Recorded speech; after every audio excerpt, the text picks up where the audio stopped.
જય દ્વારકાધીશ મિત્રો। તો આજે તમને અમને બતાવશો ગવારનો એક ક્યારો વાયેલો છે જે ઓર્ગેનિક। તો આજે શાક માટે આપણે વીણવા આવી ગયા છે।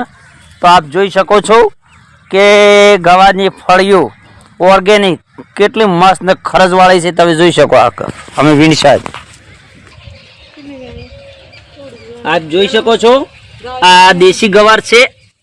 આ જુઓ આ દેશી ગવાર છે, એ આ દેશી ગવાર આવ્યા છે બરાબર।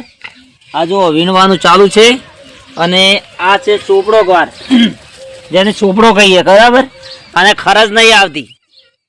આ ચોપડો ગાર છે આપ જોઈ શકો છો બરાબર। તો તમે પણ ઘર માટે આવો, થોડી શાકભાજી વાવો ઓર્ગેનિક ખાવા માટે। એટલે ઓર્ગેનિક ખાવાથી કોઈ નુકસાન નહીં થતું। તો ચોળી વાવી છે, ચોળી ચોક કહી ગઈ છે। તો અમે આજે ગવારની ફળીનું શાક છે, પણ આ ચોપડી નહીં, આ દેશી ગવારનું આપ જોઈ શકો છો। આ દેશી છે, જો દેશી નાની આવે, એની ફળીઓ નાની આવે શીંગું, પણ એ ખરજવાળી આવે, એની ઓળખાણ હોય છે, આ દેશી કહેવાય। તો ઓર્ગેનિક ખાઓ અને મસ્ત રહો। જય દ્વારકાધીશ।